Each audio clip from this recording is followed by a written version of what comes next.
अध्याय 1। भेलवा पहाड़ी की तलछट से बस थोड़ी दूर हटकर मैदान में बसा एक मझोला सा गांव दामू सिंघा। यहां से मात्र 2-3 किलोमीटर दूर निकलते ही मिलता था एक पुल। उस करीब करीब झूल चुके संकरे पुल को टपते ही एकदम उत्तर में शुरू हो जाता बास्को का जंगल। पुल के नीचे से बहती नौरंगी नदी, जिसका किनारा जंगल के एक किनारे से मिलते हुए निकलता। अमावस की रात इस नदी का पानी काला हो जाता था, क्योंकि उस दिन बास्को के जंगल की वन देवी यहां अपनी आंखों का काजल धोती थी, और पूर्णिमा के दिन यही नदी लाल रंग की हो जाती थी, क्योंकि उस दिन वन देवी अपने महावर लगे दोनों पांव नदी में डाल यहां से सामने भेलवा पहाड़ी के ऊपर आकर अटक जाने वाले चंद्रमा को निहारती थी। ऐसा इस इलाके के लोग कहा करते थे। लोक में जब लोग कुछ कहने लगे तो वो मान्यता बन जाती है। लोग कह कहकर धारणा भी बना देते हैं, और इसी से धर्म भी। इसलिए लोक में देखे से ज्यादा कहे का बल है। लोक में लोग कह कह कर किस्सा भी बना देते हैं और सत्ता भी। यहां भी ये एक किस्सा अब एक सत्य था, और इस इलाके के कुछ लोग तो यहां तक बताते कि उन्होंने कई बार अंधेरी रातों में वन देवी को पुल से नदी में उतरते भी देखा था, और सुबह कहीं तो पैरों के निशान भी खोज लेते। बहुत गौर से देखने पर वो लकड़बग्घों के पैरों के चिन्ह लगते, पर वो माना जाता वन देवी का ही पदचिन्ह। सदियों की जमी मान्यताओं को दो आंखों का देखा भला क्या खारिज कर पाता। बास्को के जंगल की सघनता विपुल थी। सखुआ सागवान को लांघते यहां से करीब 12-13 किलोमीटर पूरब जाते ही अरण्य के अंतिम छोर पर मिलता एक दशकों पुराना खड़ा खंडहर। स्थानीय लोग इसे डेनियल का टीला कहते। लोग बताते थे कि इसे किसी जमाने में एक अंग्रेज अफसर डेनियल लॉरेंस ने बनवाया था। उस समय ये अनाज की कोठी हुआ करती थी, और डेनियल खुद यहां रहा भी करता था। कोठी के ठीक बाईं ओर अहाते में ही डेनियल की समाधि भी बनी हुई थी। अब ये कोठी एक ढह चुकी विरासत थी, जहां वर्षों से लोग आते जाते नहीं ही थे। आसपास के जो लोग जंगल में बकरियां वगैरह चराने जाते, वे कहते थे कि आज भी कभी कभार वहां अंदर से अनाज की बोरियां उठाने गिराने की आवाजें सुनाई पड़ती थीं। कुछ तो यहां तक दावा करते कि उन्होंने साक्षात डेनियल की कोठी के बरामदे में डेनियल को टहलते हुए देखा था। अब ऐसे में भला किसे पड़ी थी कि वहां जाए और डेनियल से बोरियों का हिसाब ले। अभी रात का तीसरा पहर बीता था। यही कोई 3:30 के करीब बजे हुए होंगे। भोर अभी गाढ़ी रात का कंबल ओढ़े ऊंघ ही रही थी। पछिया साए साए कर सन्नाटे से टकरा रही थी। पश्चिम के विक्षोभ से सनसना के चले हुए आए बादल आपस में साठगांठ करके गड़गड़ा रहे थे, और ऐसा लग रहा था कि अभी कभी भी जोर से बरस जाएंगे। ठीक इसी समय दामू सिंघा गांव से निकली एक मारुति वैन की हेडलाइट की रोशनी नौरंगी नदी के पुल पर चढ़ने लगी। कस्बे और शहर को जोड़ने वाले मुख्य पथ से अलग होने के कारण इस पथ पर गाड़ियों की आवाजाही नहीं के बराबर थी। गांव देहात के लोग सांझ ढलने के बाद इधर दिखाई नहीं ही देते थे। इसी कारण इधर जंगल को अपने जंगल होने का गुमान था।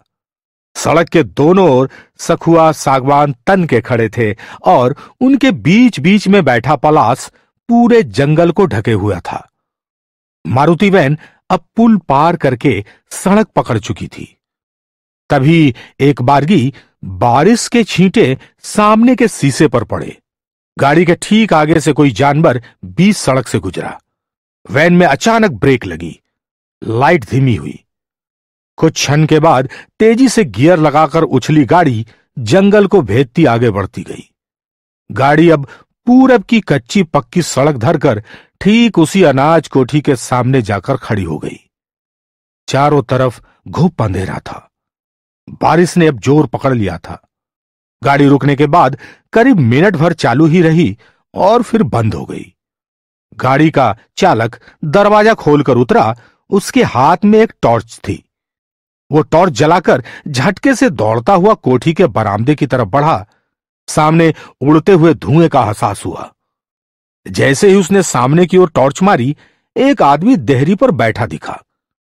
गाड़ी वाले ने कुछ क्षण टॉर्च उसके मुंह पर ही जलाए रखा था।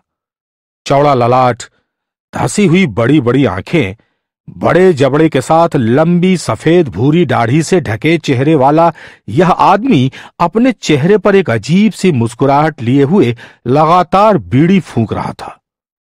ढीली पैंट शर्ट पहने करीब 65-68 साल का वह आदमी थोड़ी लड़खड़ाहट के साथ उठा तो लगा जैसे कोई ताड़ का पेड़ आंधी में झुक गया हो। पीठ पर कुबड़ निकल आया था। उस बुजुर्ग आदमी ने बीड़ी को अंगूठे और तर्जनी से मसलकर बुझाते हुए शर्ट की ऊपरी जेब में डाला और उसी हाथ से टॉर्च को बुझाने का इशारा किया और इशारे से ही गाड़ी के चालक को अपने पीछे आने को कहा। दोनों कोठी के अंदर गए। घुप अंधेरे और घनी बारिश की बूंदों के कारण कुछ स्पष्ट नहीं दिख रहा था। करीब आधे घंटे बाद दोनों कुछ लादे बाहर निकले और वैन की पिछली सीट पर रखा। उसके बाद बिना एक मिनट भी गंवाए गाड़ी स्टार्ट हुई और वापस उसी रास्ते लौट गई। कुछ दिनों तक लगातार बारिश के बाद दामू सिंघा में ये एक धुली हुई सुबह थी। ठाकुर अवध नारायण सिंह के आंगन वाले बरामदे में उनका लगभग 34-35 वर्षीय पुत्र जयप्रकाश कुर्सी पर चुपचाप गर्दन गोते बैठा हुआ था। मां कौशल्या देवी ने जयप्रकाश की कुर्सी के ही पास एक पानी का गिलास और चाय का कप लाकर रख दिया था। ठीक सामने ही अवध नारायण सिंह भी दोनों पांव कुर्सी पर चढ़ाए बैठे हुए थे। दोनों हाथों से अखबार पकड़े हुए थे, लेकिन अखबार के किनारे से नजर लगातार बेटे की ही तरफ थी। बेटा जयप्रकाश अभी भी उसी तरह बैठा नीचे जमीन की ओर टकटकी लगाए बिल्कुल शांत चित्त मुद्रा में स्थिर था। अवध नारायण सिंह दामू सिंगा गांव के ही पुराने संपन्न लोगों में से थे, जिनकी आज भी 80-90 बीघे की उपजाऊ जमींदारी थी। साल में एक खरीफ और एक रबी फसल उपजा लेने के बाद धन धान्य के लिहाज से वर्तमान की अवस्था मोटा मोटी ठीक ही थी। बेटे जयप्रकाश ने पिछले ही साल बंबई के किसी सॉफ्टवेयर कंपनी में जॉब धर लिया था। जॉब और नौकरी में अंतर होता था। नौकरी केवल सरकारी सेवा को कहा जाता था और जॉब निजी क्षेत्र की अनिश्चित अस्थायी नौकरी को। भारत में नौकरी पकड़ी जाती थी और जॉब को धरा जाता था। धरने में जोर ज्यादा लगता है, जिसमें यह दबाव रहता है कि धरे रहो, छूट न जाए। चाय रखा रखा ठंडा के पानी हो गया होगा। पत्नी कौशल्या देवी ने रसोई के दरवाजे से ही झांकते हुए कहा। ओहो, हाँ, अच्छा, देखते हैं। आवाज सुनने के बाद कुर्सी के पास रखे चाय के कप की ओर ध्यान जाते ही अवध नारायण सिंह ने दोनों पांव झट कुर्सी से उतारते हुए कहा। अवध नारायण ने आगे बढ़कर पहले पानी का गिलास उठाया और बेटे की तरफ बढ़ाया। ए जेपी, बेटा जेपी, अवध नारायण हल्के से बोले। पुत्र जयप्रकाश के बदन में न कोई हलचल हुई, न ही चेहरे के भाव में कुछ बदलाव आया। आवाज सुनकर उसने एक बार दाहिने हाथ की उंगलियां हिलाई, गर्दन हल्की सी ऊपर की और पुनः नीचे कर यथावत मुद्रा में चला गया। अवध नारायण अब गिलास के पानी को हाथ में ले हल्का हल्का छींटा मार उसका चेहरा धोने लगे। फिर अपनी कुर्सी पर डला तौलिया उठाया और धीरे धीरे उसका चेहरा पोंछ उसे कुर्सी में ही थोड़ा पीछे से सरकाया। अपने ही हाथों से गर्दन को सहारा देकर उसे सीधा किया और ऊपर उठा दाहिनी ओर टेक देके टिकाया। एक तकिया कुर्सी में पीठ की तरफ दिया हुआ था, जिसे सरकाकर माथे को उसी पर टिका दिया गया था। अब सिर ऊपर की ओर था और जयप्रकाश भावविहीन चेहरा लिए बिना कुछ बोले बस शून्य में निहार रहा था। ऐसा लग रहा था कि मानो उसका कोई अंग ही न काम कर रहा हो। अवध नारायण सिंह ने अब चाय का कप उठाया और दोनों हाथों से बड़ा संभालते हुए उसके होंठों तक ले गए। जयप्रकाश ने बिना गर्दन हिलाए जैसे कप की तरफ देखा भी न था। होंठ पर हल्की सी हरकत हुई और फिर वापस जैसे सिल से गए। अरे कहां है? सुनिए जरा। अरे थोड़ा एक चम्मच दीजिए ना, कब से नहीं होगा, कितना बार बोले हैं आपको। अवध नारायण सिंह ने एक बार जोर से पत्नी को आवाज लगाते हुए धीरे धीरे मध्यम होती आवाज के साथ कहा। लाइए, आप छोड़िए, हम पिलाते हैं। ओह, कुछ भी नहीं खा पी सक रहा है, हमको तो चिंता बढ़ रहा है जी। ऐसे में तो देह का क्या हाल होगा, सोचते हैं कुछ आप। पत्नी कौशल्या देवी झट से चम्मच लिए आते हुए बोली। वही तो सोच रहे हैं ना, समझ ही नहीं आ रहा है, क्या लीला है भगवान का, पता नहीं क्या होगा, हमको कुछ नहीं बुझा रहा अभी। देखिए ना कैसा हूं, खिलाइए पिलाइए इसको।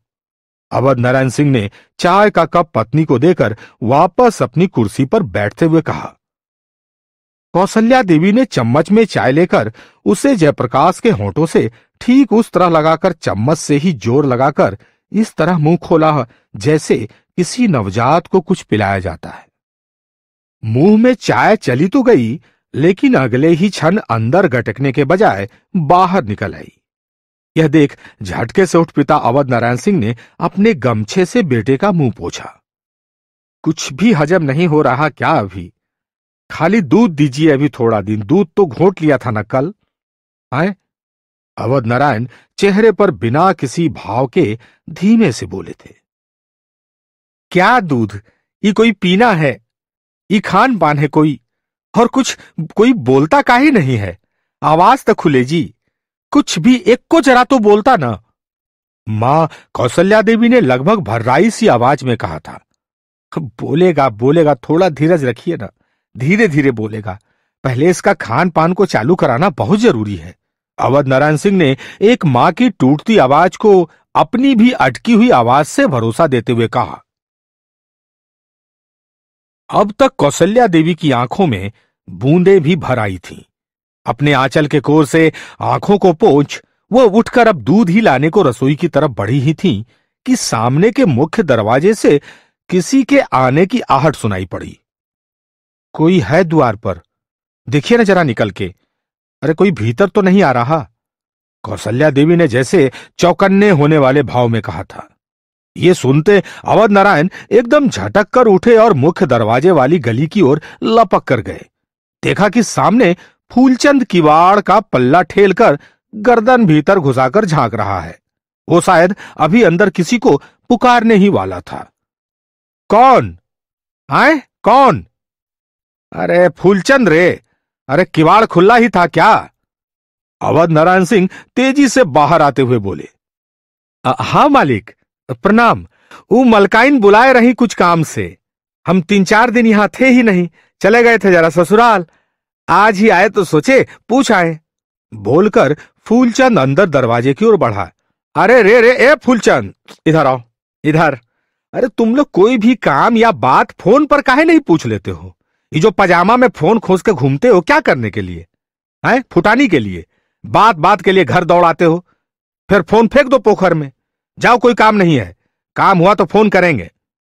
लगभग खिसिया के बोलते हुए अवध नारायण सिंह दरवाजे के सामने ही खड़े हो गए। यही कोई 39-40 साल का फूलचंद पासी इस घर का पुराना आदमी था। घर के बाहर भीतर आता जाता ही था, कम से कम अंदर आंगन और बरामदे तक तो जरूर। कभी कभार घर के कुछ बाहरी काम कर देता, कभी मलकाइन बाजार से राशन मंगा लेती, लेकिन मूल रूप से अवध नारायण सिंह की खेती बाड़ी का काम देखता था और खुद भी बटाई पर खेत लेकर सब्जी वगैरह उपजाता बेचता था। अवध नारायण सिंह का बिना मतलब झुंझलाकर बोलना एक क्षण के लिए उसे समझ तो नहीं ही आया, लेकिन यह सब गांव कस्बों के लिए सामान्य बातें थी। ऐसे हर गंभीर से दिखने वाले सामान्य मौकों पर फूलचंद जैसे साधारण लोगों को खुद ही मन को समझा लेना होता था कि आज कोई बात पर मिजाज खराब होगा मालिक का, किसी पर माथा गर्म है या मलकाइने से हुआ होगा झौं झौं। इसलिए फूलचंद को इसमें बुरी लगने वाली कोई बात नहीं लगी। फूलचंद बिना कोई प्रत्युत्तर दिए चेहरे पर हल्की भीतर दाब मुस्की लिए चुपचाप वापस चला गया। उसे यह संतोष था कि मालिक ने उसे पजामा में खोसकर रखे मोबाइल को जरूर इधर उधर या बाजार में कई बार कमर से निकालते खोसते देखा होगा। तो वो ये सोचते मुस्कुराते चला गया, बड़े लोग कितना छोटा छोटा बात पर नजर रखते हैं, यही कृपा दृष्टि बनी रहे और क्या। फूलचंदवा था। कोई काम बोले थे क्या आप?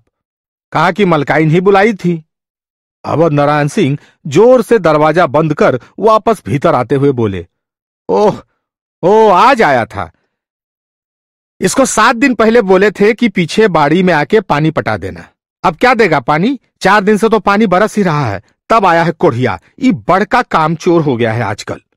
कौशल्या देवी ने मुंह मात्र 25-30 डिग्री पर टेढ़ा करके कहा, हाँ उसको बोल दिया कोई काम होगा तो फोन जाएगा, और इस सबको सीधे ना घर के भीतर घुस जाने का आदत लगा दिए हैं आप। तो अब मना करने में खराब लगता है, कम से कम बाहर वाला किवाड़ तो लगा के रखिए। अवध नारायण अनसाए हुए भाव में बोले। कौशल्या देवी ने इस पर कुछ न कहा। वो अभी भी जयप्रकाश को दूध पिलाने की कोशिश में लगी हुई थी। अवध नारायण भी अखबार उठा दूसरी ओर कमरे में जाने लगे। रुकिए जरा, इसको पलंग पर लेटा दीजिए, भोरे से यही कुर्सी पर बैठा है, कौशल्या देवी ने दूध की कटोरी किनारे रखते हुए कहा। अब अवध नारायण सिंह ने बिना कुछ कहे जयप्रकाश की बांह पकड़ उसे लगभग लादते हुए उठाया। साफ दिख रहा था कि जयप्रकाश अपने पैरों पर खड़ा नहीं हो पा रहा था। पीछे से कौशल्या देवी ने भी सहारा दिया और दोनों ने बड़ी मुश्किल से उसे किसी तरह संभाल कर पलंग पर लिटाया।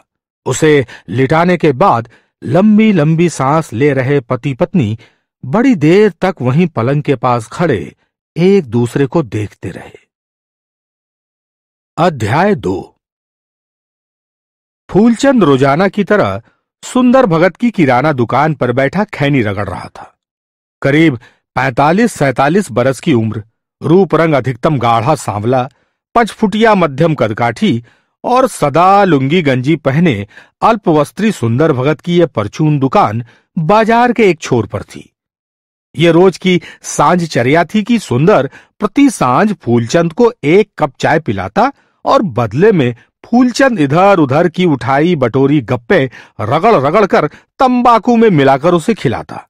गांव छोटे कस्बों में रिश्तों का व्यापार ऐसे लेन देन और खिलाने पिलाने पर चलता था। क्या बात है फूलचंद, आजकल इधर कुछ दिन से तुम्हारे अवध नारायण बाबू बाजार नहीं आ रहे? सुंदर ने किसी ग्राहक को हल्दी और मसूर की दाल देते हुए फूलचंद की तरफ बिना नजर घुमाए हुए कहा। हाँ पता नहीं, है तो घरे पर। हम भी देखे आजकल थोड़ा मन मिजाज उखड़ा जैसा बुझाया। कल तो हम गए थे घर पर, मन खिन्न था थोड़ा उनका। हुआ होगा घर परिवार में कोई मैटर। फूलचंद ने रिलैक्स अंदाज में सामने काउंटर पर रखे डब्बे से एक मेंटोस कैंडी निकालते हुए कहा। सुंदर ने एक नजर देखा पर फिर बातचीत पर वापस आ गया। लेकिन यार, उनकी वाइफ बड़ी कचकचाही है हो। राशन पानी का भी उधारी मांगने जाइए तो पहले 10 ठो बात सुनाएगी, तब पैसा देगी। हमारा तो साला हर चीजें में मिलावट बोल देती है भाई। फट बोल देती है कि चीज डुप्लीकेट है। एक बार मर्दे आधा लगाया हुआ बोरोप्लस का फाइल भेज दी, बोली नकली है। गाले नहीं चमका उनका। सुंदर ने फूलचंद को आनंदमयी मन से मेंटोस चबुलाते देखते हुए कहा। नहीं, कुछ सामान तो आपका एक नंबर रहता है। यही मंटूस में कितना झांस है, असली है एकदम। फूलचंद ने दोबारा डब्बे की ही तरफ आंख धंसाते हुए कहा। सुंदर ने फूलचंद की डब्बे पर गड़ी आंखें देख ली। उसने सहमति में हल्का सा सिर हिलाते हुए धीरे से कैंडी वाला डब्बा उठाकर अंदर काउंटर के नीचे रख दिया। उसके ऐसा करते ही फूलचंद भी एकदम असहज सा हो गया और उसने झट से गर्दन दूसरी तरफ की और दुकान से बाहर सड़क की ओर देखने लगा। मन ही मन नाउम्मीद होकर उसने गलकर छोटी सी टिकुली हो चुकी लगभग गले से नीचे जा रही मेंटोस को वापस जीभ की तरफ खींचा और पुनः चबुलाने लगा। हाँ, लेकिन सच बात यह भी है कि वो इतना बड़ा घटना के बाद से दोनों प्राणी थोड़ा बेरुखा तो हो ही गया। नहीं तो पहले मलकाइन भी ठीक ही थी। फूलचंद ने वापस सुंदर की तरफ मुंह करके थोड़ा सहज होने की कोशिश के साथ कहा, हाँ लेकिन अरे फूलचंद भाई, दुर्घटना तुम्हारे लाइफ में क्या कम हुआ क्या?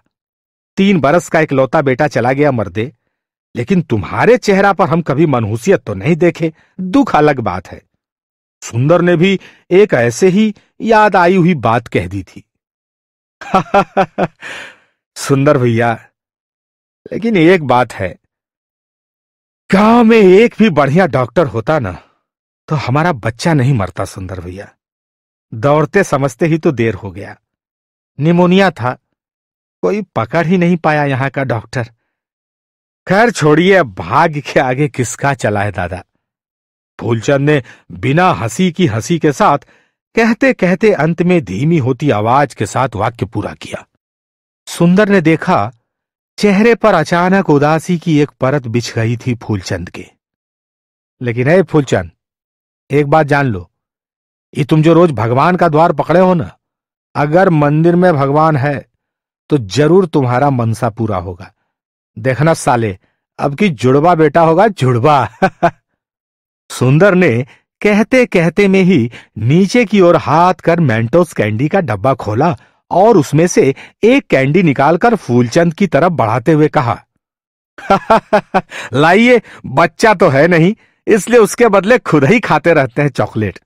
फूलचंद ने एक बार फिर से हंसते हुए कहा, अरे तुमको बेटा हुआ तो पूरा डिब्बा तुम्हारा, ले जाना और अब बाप बेटा दोनों खाते रहना। सुंदर भी ठहाका मारकर बोला। तभी फूलचंद के जेब में रखा उसका मोबाइल टनटनाया। हाँ हाँ, हेलो। हाँ जी, प्रणाम मालिक। हाँ हाँ, आवाज आ रहा है जी जी हाँ। फूलचंद ने बेंच से खड़े होकर फोन पर कहा, हाँ हाँ, अरे जरा घर के तरफ आओ ना, और जरा जल्दी ही आना, 7 दिन मत लगा देना। उधर से लगभग झल्लाई सी आवाज आई। हाँ मने मने अभी बक फोन काट भी दिए। फूलचंद का वाक्य आधा ही रहा। अरे कौन बुला रहा है मर्दे? तत्काल तन्हा हो जाने की शंका से सुंदर ने पूछा। लीजिए, अरे वही अवध नारायण बाबू का फोन था, बुलावा आया है। क्या बात है, आधे ही में तो काट दिए, बताए भी नहीं। फूलचंद वापस मोबाइल जेब में रखते हुए बोला, हाँ भाई, बड़ा आदमी आधे बात ही बोलता है, छोटा आदमी को पूरा समझना होता है। संयोग बस एक आ गए ग्राहक को चाय पत्ती का छोटा पैकेट देते हुए सुंदर ने कहा, मने छोटका ही ना ज्यादा समझदार हुआ सुंदरदा। फूलचंद ये कहते हुए यूं ही जोर से हंसा। तो अभी ही जा रहे हो? फूलचंद को खड़े खड़े हाथ उठाकर अंगड़ाई लेते हुए देख सुंदर ने पूछा। हाँ, अभी चले जाते हैं, कोई इमरजेंसी काम होगा, तभी इस तरफ फोन किए हैं। फूलचंद बोलते बोलते दुकान से बाहर आकर तेज तेज कदमों से अवध नारायण सिंह के घर की तरफ निकल पड़ा। रास्ते में गांव के मंदिर को देख बाहर से ही खड़े होकर चप्पल उतारा, दोनों हाथ जोड़ मंदिर की तरफ मुंह करके प्रणाम किया और फिर झटपट चप्पल पहनकर निकल गया। अवध नारायण सिंह दरवाजे पर ही उसका शायद इंतजार कर रहे थे। फूलचंद ने आते ही दोनों हाथ जोड़कर नमस्कार किया। अवध नारायण सिंह ने सिर हिलाकर अभिवादन स्वीकार करते हुए उसे सामने चौकी पर बैठने का इशारा किया। फूलचंद ने कांधे की गमछी उतारकर 2-3 बार चौकी झाड़ी और चुपचाप बैठ गया। और क्या हाल है? आप कह रहे हो? सब ठीक है ना? अरे उस दिन थोड़ा कड़ा से बोल दिए थे, माथा गर्म था दूसरा किसी बात को लेकर। अवध नारायण सिंह ने कुर्सी पर बैठे दोनों पैरों का पंजा हिलाते हुए रिलैक्सी मुद्रा में कहा, अरे नहीं मालिक, कोई बात ही नहीं है, कुछ ऐसा बोले ही नहीं आप हमको, सब एकदम ठीक जी। कहिए न कोई आदेश। फूलचंद ने हल्की मुस्कुराहट सने स्वर में आदेश लेने को तैयार कहा। हाँ बात तो है एक, कोई दिक्कत का बात नहीं है। पानी पियोगे? रुको, शरबत पियो पहले। अवध नारायण सिंह ने अभी यह कहा ही था कि अंदर से पत्नी कौशल्या देवी शरबत लेकर बाहर वाले बरामदे पर आ चुकी थी। फूलचंद इस वक्त तक न कुछ समझ पाया था, न ही समझने में माथा खपाना चाहता था। उसने जैसे ही कौशल्या देवी को आते देखा, झटाक चौकी से उठकर शरबत वाली ट्रे पकड़ी और उसे अवध नारायण सिंह की तरफ पहले बढ़ाया। अवध नारायण सिंह ने बड़ी वाली स्टील गिलास भरी शरबत उठाई और फूलचंद से भी दूसरा वाला गिलास उठाने को कहा। फूलचंद ने वर्षों से अपनी पहचानी हुई उस प्लास्टिक वाले गिलास को उठाकर ट्रे को किनारे चौकी पर रखा और दोनों हाथ से पकड़ के पहली ही घूंट में आधी गिलास पीने के बाद अब बची हुई आधी गिलास को उसी तरह दोनों हाथों से पकड़े अवध नारायण सिंह की तरफ देखने लगा। उसे अब उनकी तरफ से उस बात का इंतजार था जिसके लिए न केवल उसे बुलाया गया था बल्कि बताने से पहले शरबत भी पिलाया जा रहा था। पूरा पी लो, पहले गिलास धर लो पहले पी के। अवध नारायण सिंह ने उसे कसकर गिलास पकड़ा देखते हुए कहा, जी जी हाँ जी। फूलचंद बस ऐसे ही बिना कोई शब्द बोले अब गटगटाकर बची हुई शरबत पी गया। शरबत पीते ही फूलचंद चौकी से झट उठा और सामने नल से गिलास धोकर उसे चौकी के पास नीचे रखने के बाद वापस बैठ गया। हाँ, तो अब मन स्थिर हो गया हो तुम्हारा तो तुमको एक बात बताते हैं।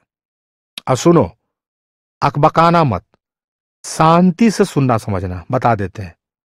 अवध नारायण सिंह ने इस बार खुद ही एक रहस्य रच दिया था ऐसा बोलकर।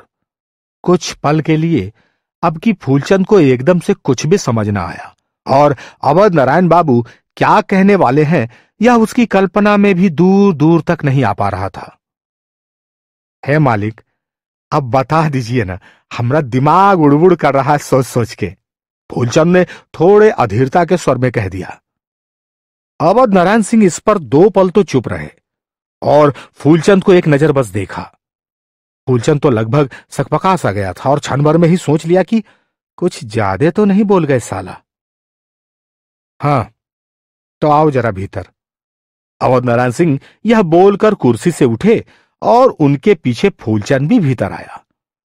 अंदर बरामदे से सटे कमरे के दरवाजे का एक पल्ला अवध नारायण सिंह ने धीरे से खोला।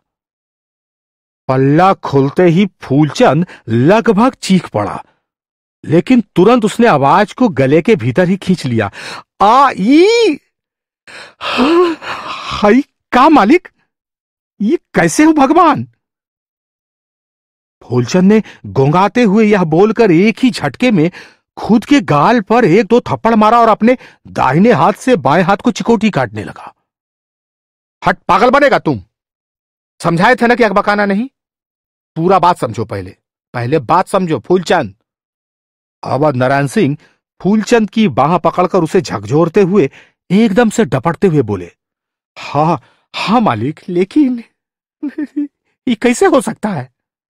हम सोचे कि हम उल्टा पुल्टा देख रहे हैं, इसलिए हमको विश्वास नहीं हो रहा है मालिक, किसी को नहीं होगा। फूलचंद ने दरवाजे से दूर छिटक कर आंगन की तरफ भागते हुए कहा, दुनिया में एक से एक चमत्कार है। औरत नागिन बन जाती है, आदमी नाग बन जाता है। देखते रहिए टीवी पर। संसार में कुछ भी संभव है फूलचंद, हम भी तो पहली बार ही देखे हैं ऐसा चमत्कार, फर्स्टे बार आए। अवध नारायण सिंह ने फूलचंद को आंगन में रखे मचिया पर बैठने का इशारा करते हुए कहा। फूलचंद यह सब देखकर जितना हक्का बक्का और सिहरा हुआ था, अवध नारायण बाबू उतने ही सहज। लेकिन मालिक माफ करिएगा, मन तो ही पूछबे करेगा कि जयप्रकाश बाबू तो डेथ कर गए थे, उनका तो क्रियाकर्म सब किए हम लोग ना। कहा मालिक आप हमारा साथ ही तो जाकर गंगा में भस्म बहाकर आए थे, आखिर बंबई में डेथ नहीं किए थे क्या? क्या लीला है प्रभु का। फूलचंद ने एक बारगी जितने सवाल मन से निकल आ रहे थे एक साथ सब पूछना चाहा। स्थिर हो जाओ, स्थिर जरा, बोले ना, जरा शांत हो जाओ। हाँ, जयप्रकाश मर गया था, लाश भी सही ही जलाकर आए थे, ये कोई झूठ बात थोड़े है। अवध नारायण सिंह ने एक अविश्वसनीय बात कही थी। मालिक हम जाते हैं, यहां कुछ ठीक नहीं बुझा रहा हमको। मालिक, दिमाग का नस फट जाएगा हमारा। क्या सुन रहे हैं, क्या सुना रहा है, हमको कुछ नहीं बुझा रहा। यह बोल फूलचंद एकदम से अकबकाया हुआ, पसीने से भींगा, पूरे बदन में सिहरन लिए झटके से उठा। अरे बैठ, हम मजाक कर रहे क्या है? तुमको इतना बड़ा बात बता रहे सारे भरोसा करके, और तुम ढेर होशियार बन रहा है। करेगा तमाशा? एक तमाचा देंगे साले, अभी सब अकबकौनी उतर जाएगा तुम्हारा। अवध नारायण सिंह ने दाहिना हाथ उठाकर एकदम से गर्मा कर थप्पड़ दिखाते हुए कहा। यह देखते ही फूलचंद का बेचारा शरीर स्वतः ही मचिया पर कब बैठ गया, उसके मस्तिष्क को तो यह सूचना भी ना मिली। सुनो, यह चमत्कार है और संसार में खूब होता होगा। हमको तो तब पता चला जब ही साला लीला हम लोग के ही गांव के पास हो गया। अवध नारायण सिंह अब उस चमत्कार को खोल देने के करीब थे। कहां मालिक? फूलचंद के मुंह से बस यही दो शब्द निकले, और इस वक्त उसकी स्थिर मुखमुद्रा ऐसी थी कि उसकी दोनों आंखें लगभग चेहरे से निकलकर आगे जा चुकी थीं और फूलचंद उसके बहुत पीछे था। वही बास्को जंगल के पास वाला कोठी है ना?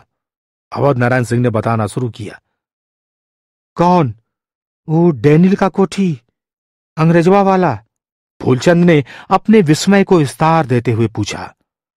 हाँ वही, वहां एक कुबड़ बूढ़ा रह रहा है।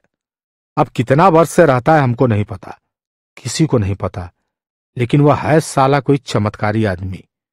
कुछ मसानी सिद्धि किया है, तांत्रिक जैसा देह हिलाता है। आदमी लगता भी नहीं है, अंग्रेज लगता है साला, एकदम अंग्रेज। अवध नारायण सिंह बताते जा रहे थे। हाँ हाँ हाँ मालिक, हाँ। फूलचंद बस सुन रहा था। अब असली बात सुनो ना। वही बेचता है आदमी।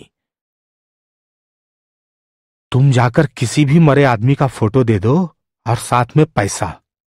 वह उसका पहले मूर्ति बनाता है मिट्टी का, और फिर उस मूर्ति में कान में शायद जाकर कुछ मंत्र फूंकता है। फिर उसके पास एक चमचम करता हुआ हथौड़ा है, उसी से मूर्ति में ठोकता है। जैसे ठोका, मूर्ति जिंदा आदमी बन जाता है। अवध नारायण सिंह ने पहले कभी ना घटित हुई एक अकल्पनीय बात बता दी थी। अवध नारायण सिंह के इस अकल्पनीय बात के कहते ही यहां से मनुष्यता का इतिहास बदल चुका था। मानव इतिहास में पहली बार यह सब इस तरह से सुना गया था। यूं तो मानव दासों के रूप में मानव सभ्यताओं ने सदियों से इंसान की खरीद फरोख्त के लिए मंडियां सजाईं, बाजार खोले। मेहनती गुलाम से लेकर आकर्षक दासियों तक का बिकना मनुष्यता के लिए कभी भी न आश्चर्य का विषय रहा, न किसी शर्म और कौतूहल का। आदमी तो आदमी के रूप में पैदा होने के दिन से लेकर आज तक बिकता ही रहा, लेकिन यहां आज पहली बार यह हुआ था कि आदमी आदमी बनाकर बेच रहा था। मनुष्यता के कान में ये शब्द पहली बार पड़े थे।